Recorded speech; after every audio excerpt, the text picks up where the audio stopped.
Welcome back to LTIMindtree. This time I'm at Legoland in Denmark.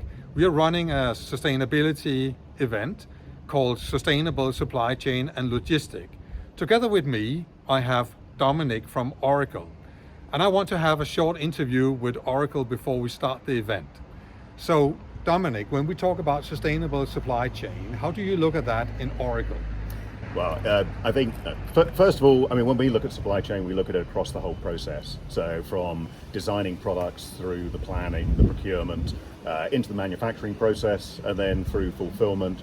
And of course, these days, very much looking at sort of the post-sale service as well, because as customers have moved towards servitization, delivering products and service as a service, that sort of post-sales bit has become increasingly important. And each of those areas has a different role to play when it comes to sustainability. Whether that's when you're designing products, so you want to make sure they're using the right components that perhaps can be refurbished or recycled at end of life. When you're looking at your suppliers, making sure that they've signed up to the sustainability measures that you might have put in place as a company. Or in my own area of logistics, making sure that you're maximizing the utilization of vehicles, minimizing the use of fuel, and minimizing the corresponding emissions. So I think the first thing we do is we look across the entire supply chain and make sure our customers are evaluating all those different areas, because there's a lot of things that customers can do to improve the sustainability of their supply chains. I think you have a really key point here. And when we look at that from an IT perspective, isn't that like decentralizing IT and start moving IT out to the supply chain and start collecting a lot of information and data points? How do you do that in Oracle, and how do you help customers with that kind of functionality? Yeah, again, really good point. As you mentioned, particularly in areas like sustainability, when you're looking across supply chain, you have to capture data from so many different places. Not just from sort of modern cloud applications, but from sensors. You also have to capture it from legacy applications. Because what's really important for customers is they get that visibility across their supply chain. And you can't get that visibility if you don't have access to all that data in a sort of timely manner. So it's really important when you're looking at these type of projects for customers to identify where all that data can come from, identify the systems or perhaps external sources of data, and making sure that you can capture all that, integrate all of that, then present it to the customer in a way that they can start using it to evaluate and making better decisions for their business. Yeah, I assume, once you go in that direction, you also want to orchestrate all of that so you have a single point of view of what is going on in the supply chain. Yeah, absolutely. Because again, if you think how broad the supply chain is, you're going to end up as a customer with lots of different initiatives that you could potentially run. So it could go everywhere from how you design products, how you end of life products, how you work with your suppliers, how you deliver product or pick up product from the suppliers you work with.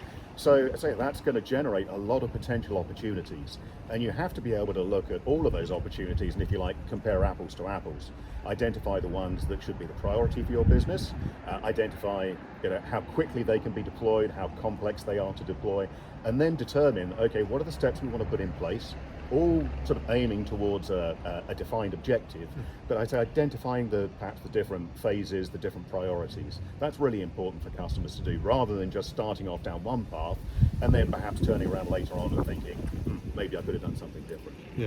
Yeah, and I would say, once you start collecting all that information, you get that overview.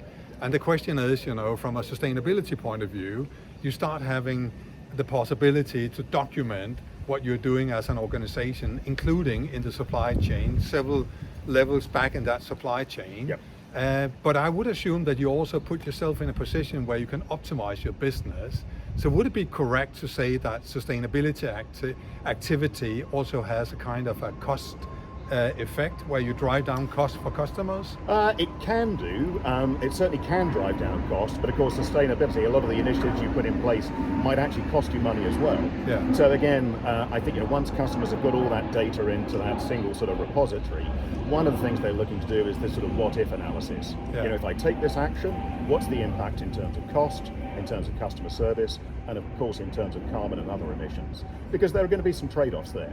Yeah. If I look at my own area of logistics, you could move everything to electric vehicles. But of course that's going to cost you in the short term, although it had a significant impact on the carbon footprint. So I say customers really need to be able to make those evaluations based on real data of what's the impact of each of these measures I could put in place. And that's why we sort of see things coming to the fore like the digital twin, but also the sort of what if scenario planning. Because it's really important for customers to be able to make decisions based on empirical data, not just on gut feel. But you give them some sort of an insight, and now they can make decision about what is actually the true thing. Yep. And I would say, from a business perspective, one of the outcome here could be that once you get that insight, you could get rid of some of your concerns around greenwashing, because now you got scientific proof of what is actually taking place in that supply chain. And this is one of the topics that we want to double down on today with our event here in Legoland. And I just want to say that we're coming to the end of this interview here. And there are about 4 things that I think is important to think about, some takeaways. And the number one is really that sustainable supply chain has an impact for many, many organizations. I think that what we hear here from Oracle and LTIMindtree is that we are the enabler of sustainability in that supply chain. But what we also hear from the interview and Dominic is that there are so much data out there, and it's really about get actionable insight to what is going on in that supply chain, either because you want to drive down cost or you want to document that your organization has become more sustainable compared to the last couple of years. And I think, the orchestration is giving you the competitive edge as we move forward. I think those are the 4 things that I hear is important when we talk about sustainability in the supply chain. Stay tuned for more information from Oracle and LTIMindtree.